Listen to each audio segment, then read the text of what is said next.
Akshakalpa Organic has been in the space of organic dairy now for over 13 years. We basically, the model in which we operate is we set up a model farm. The first one was set up in this place called Tiptur in Karnataka. The second one has been set up in Puriyambakam, close to Chennai.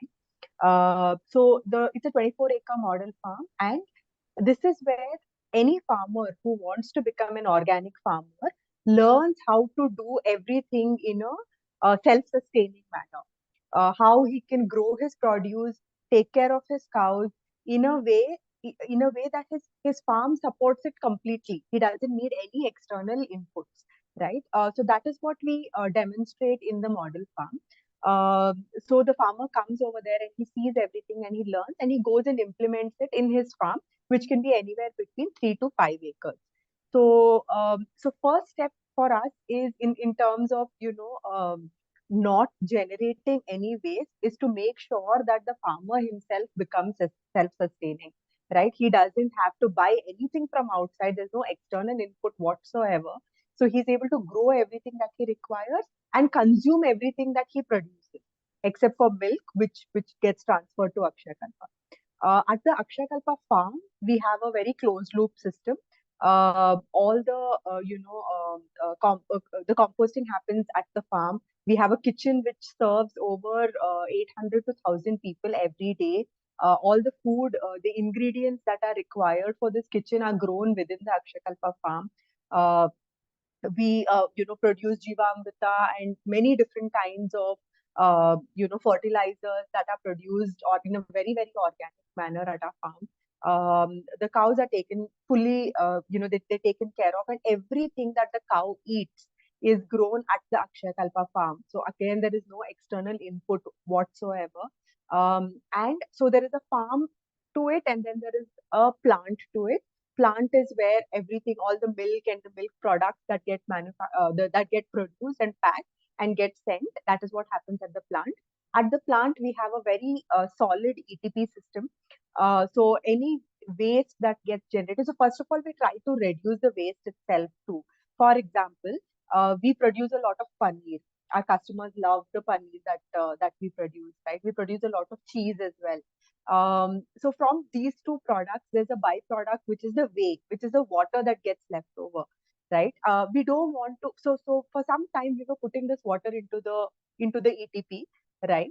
But we started to innovate and started to figure out if there's any other way to consume this whey because it is still nutritious in nature.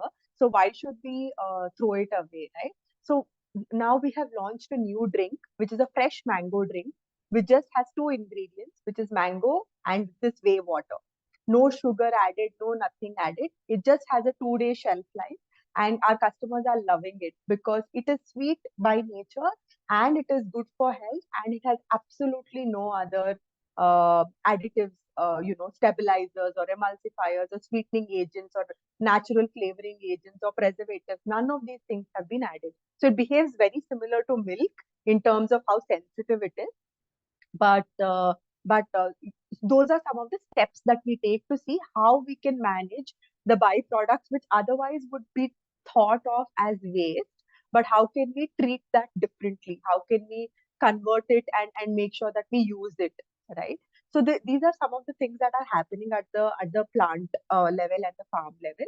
On the consumer side, so for the longest time we were doing all of this at the back end, right? But we were guilty of still being someone who is producing plastic and we don't know what is happening to that plastic that is getting produced.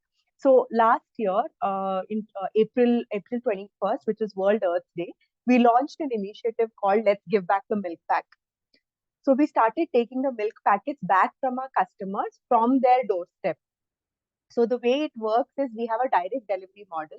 So if you are a Akshayakalpa customer, you'll have a bag, Akshayakalpa bag hanging on your gate, and the delivery boy in the morning will come to drop off the milk in that bag. So the customer takes that packet, cuts it open without snipping the corner.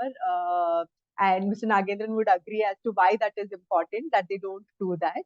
So they don't snip the corner. They just cut it straight. They empty the milk, put it in a vessel, clean this packet, which is wash it with water, rinse it and dry it and put it back in the same bag. And we take it back from source, completely segregated, and we recycle it, right? So far, so last April to now, we have recycled over 15,000 kg of plastic that our customers have given back to us. About 25% of Akshayakalpa customer base is recycling. What we also believe is that, while this may seem like a small thing, what happens to customers also, over a period of time is you start looking at plastic very differently. Now when I'm about to throw something into the, like, let's say we've ordered something, some food, some takeaway food that has come home, instead of just throwing the container as is, I'm just rinsing it, drying it, and then putting it in the dustbin, which really, really helps the people who are managing the waste, right? The cleaner the container, the better the recycling value. So those are some of the things that our customers also over a period of time subconsciously learn how to do. So that is what we are doing on the consumer side. If you can spend a minute, Vachana, on your background as well.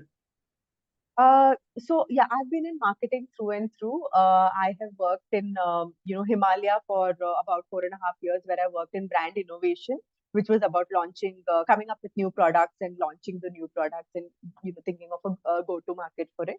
I've also done a little bit of brand consulting and worked in advertising also for 3 years with Densu McGarry Bhavan. Yeah, so that's some of the things that I've done.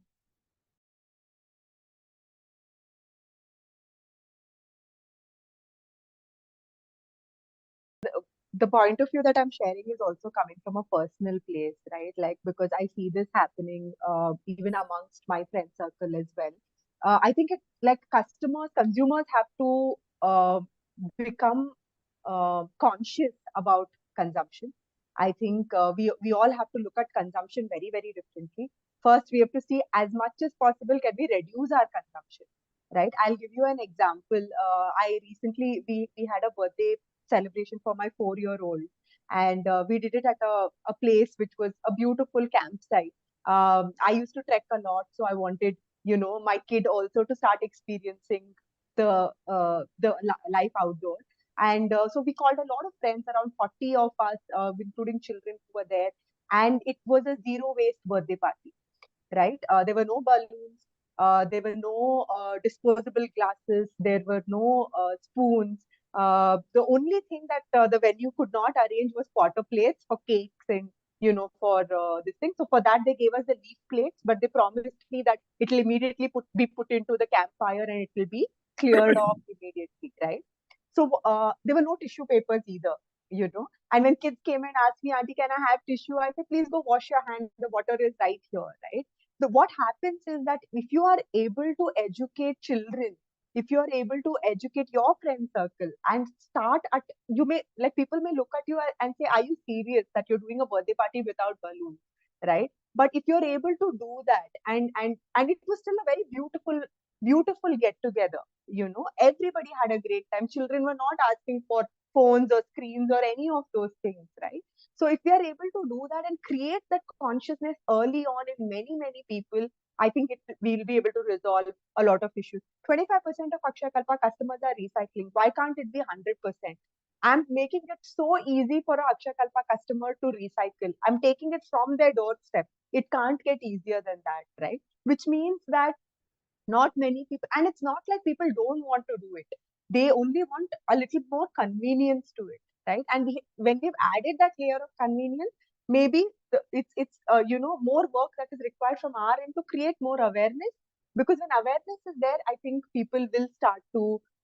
One is awareness, two is consciousness. I think when both of these things are there, people will start to make that shift.